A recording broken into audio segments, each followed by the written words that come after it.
game. So our lead to begin the festivities comes out of the Steel City because that was good. That was a good game. We had a come-from-behind situation, an AFC divisional slobber knocker. The Ravens traveling some 247 miles from Baltimore to Pittsburgh, and there they were, division rivals, head-to-head, face-to-face, nose-to-nose, eye-to-eye, and if you saw the game, you know what happened. If not, perhaps you were doing some other things. Ben Roethlisberger waking up out of the cemetery for 2 fourth-quarter touchdown passes, his second fourth-quarter touchdown pass to Deontay Johnson, and the 2-point conversion, giving Pittsburgh a 20-13 lead. So less than 2 minutes remaining in the game, and then the Ravens came back. Lamar Jackson leading Baltimore back down, and he converted a touchdown pass to Sammy Watkins with 12 seconds remaining. So you make the call. At this point, it's a 20-19 game. The Steelers leading by 1. You have the greatest kicker in NFL history if you're Baltimore, and you have the better roster of players. Do you kick the extra point and tie the game and try your luck in overtime, or do you go for the win? Well, in this situation, John Harbaugh said, you know what? I'm going for the win. 2-point conversion, and no good. And the Steelers hold on for a 20-19 win over the Ravens. So Baltimore drops to 8-4. Pittsburgh improves to 6-5-1 with the win. The Steelers still out of the playoffs here. The better story in the losing locker room. So let us discuss, does the outcome of this game, here's the question, does the outcome of this game, the loss, say more about John Harbaugh and his decision-making or more about Lamar Jackson and his execution? So the arrow is pointing towards Lamar Jackson in this one. I've got steeplechase, handy-downs, and backhanded. And we'll line all of these things up like dominoes, and we're going to knock them down. Now, to kick off festivities here, Lamar Jackson, if you look at his report card here, the report card is mixed. There are some A's, there are some B's, there's also some C's and D's on the report card. And just at the end of the game, if you're only going to focus on that and the game-deciding plays, he did, on a positive, orchestrate an 8-play, 65-yard drive with 1:36 to go in the game and took the Ravens down into the end zone and found Sammy Watkins to set up what should have been a game-tying extra point. But then they went for it on the 2-point conversion. And this is where the report card starts going the wrong direction. This is where you want to make sure that your parents don't see the report card, because the perfect play call was made. And it was set up right there. Open receiver can waltz in for the game-winning score. Mark Andrews, the tight end, and Lamar Jackson. It's like a trap door opened up and swallowed him up as he failed to complete not a 3-yard pass. That was about a 3-foot pass to his tight end, Mark Andrews, for the 2-point conversion. And he threw it way too far ahead of Andrews. And Andrews, now he did get his hand on it, but it was too far ahead to catch it. And the ball bounced, and that's it. And so the Steelers get the win as the ball sailing like a kite on a kind of a breezy day at the park there in front of Andrews. So game, set, and match. And so continues a disheartening stretch of football from Lamar Jackson. Now, this is taboo, and we bring this up, and nobody else wants to bring this up because he's an MVP, and when you win an MVP, you're allowed to suck for an extended period of time, and people aren't supposed to talk about it. I guess that's the rule. I'm breaking the rule, but in a season designed for what? This was made to be a Lamar Jackson contract push, that he didn't get the forever contract. He didn't get the massive extension, that he is still waiting for that. He's playing out the year here, seeing whether or not his play can sway the Ravens to sign on the dotted line. And here's another opportunity in a contract push that missed it by that much.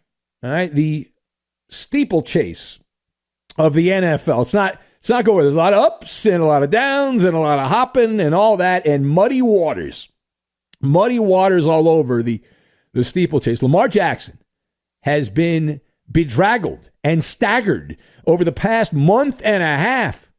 Now, it's not just the eyeball test, it's the numbers as well. And that's my evidence. Let's go to the statistics. The last 6 games, Lamar Jackson is averaging 6.3 yards per pass attempt, has 8 touchdowns and 10 interceptions. His passer rating is below 75. That's down in the Jared Goff, suck out loud, take a ride on the vomit comet. Bad for Lamar Jackson. The numbers of a woozy quarterback, certainly not the kind of statistics that would lead you to want to pay that quarterback with a massive amount of money.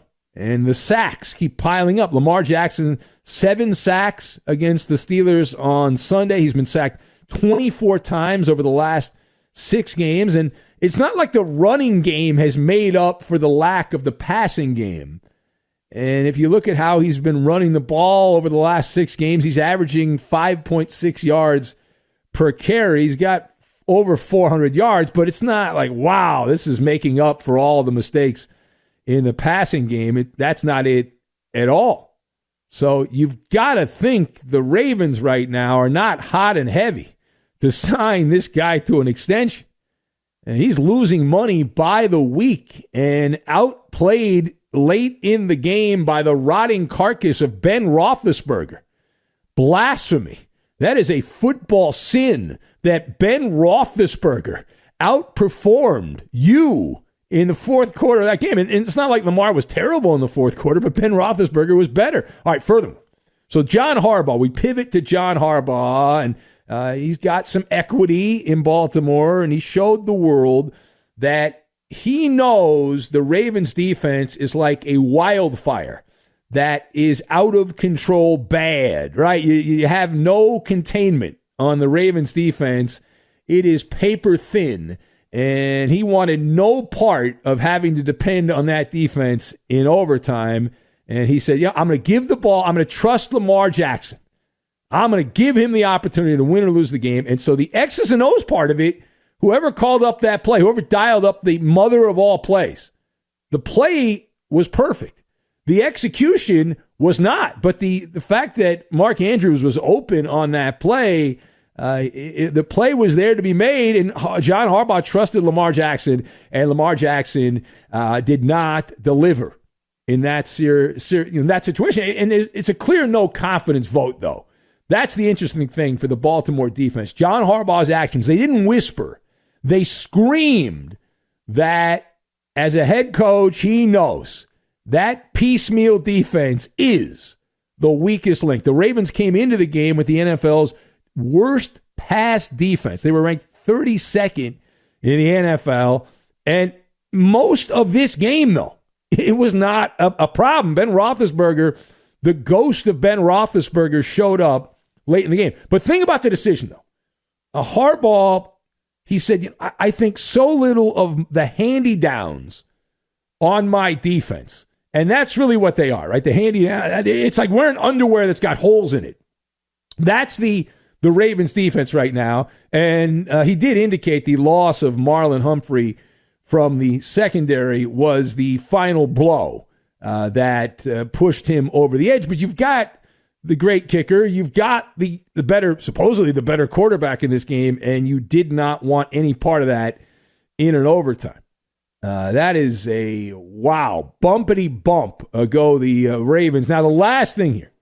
So Mike Tomlin, he had an interesting take after the game, giving the ultimate backhanded compliment to a division rival. Tomlin, when asked whether or not the Steelers were surprised that Baltimore would go for 2 on the road with Lamar Jackson and with the great kicker and all that, and Tomlin said that he claimed, this might be bravado, that the Ravens, he figured were going to go for 2 points. Now, why is that? Is it because they were injured? No, it's not good. Is it because they didn't trust their kicker? Of course not. No. None of that. Mike Tomlin claimed the reason that the Steelers figured that Baltimore was going to go for it was the A word, analytics. And Tomlin, this is where the backhanded compliment comes in. Tomlin said they, meaning the Ravens, aggressively play analytics. And so from that standpoint, they're predictable. Close quote. Isn't the whole point of analytics to not be predictable? I mean, here's Tomlin saying, you know what?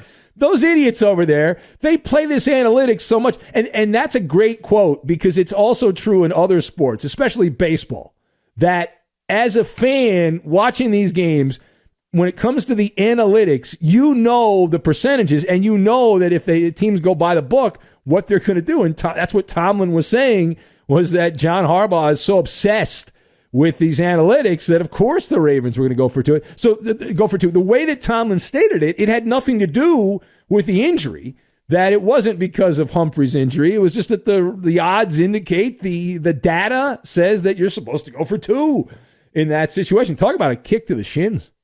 In Baltimore, so obsessed with the analytics that they have now become easy to read. You might want to walk that back a little bit. The Ravens were only 2 of 5 on 2-point conversions entering play on Sunday. They had not attempted one since week 6, so it's been a while. But as for Pittsburgh, the Steelers, now it's great that they got to play the full 4 quarters because they were down 10-3 going into the final stands. And if you had seen this game, if you watched this from pillar to post, Ben Roethlisberger was not only a quarterback, he was garbage for 75% of this game. But all of that is forgotten because he woke up like the phoenix rising from the ashes in the fourth quarter.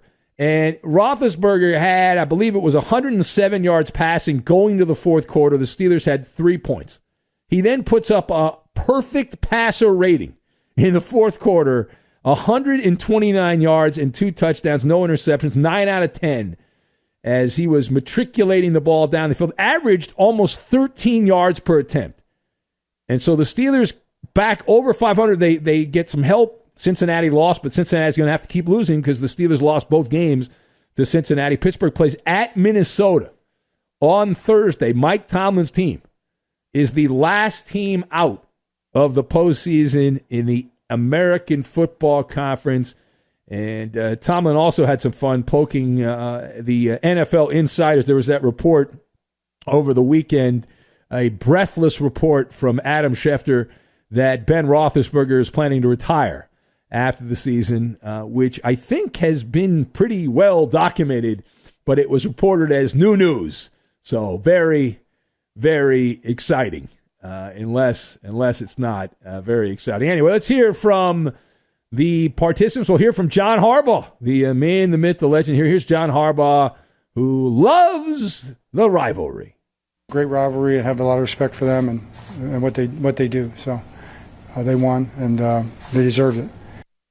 Okay, that was a by-the-book, sports cliche-filled soundbite. Here's another one from John Harbaugh. You hear the question and the answer, and I think I gave this one away, but here's Harbaugh commenting on the decision to go for 2 at the end of the game. What went into the decision-making to go for 2 instead of just kicking? Try to win the game right there. We were pretty much out of corners, at that point in time, so an opportunity to try to win the game right there.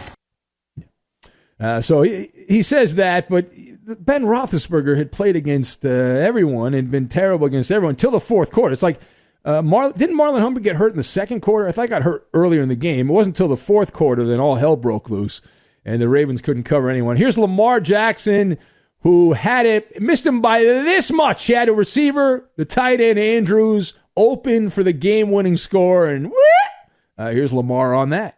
Throw it right to him, just put it on his chest. I couldn't do that just because, T.J. Watt got range. He's a long guy. But, I just had to throw around him and try to make something happen. That's all. And we just came up short.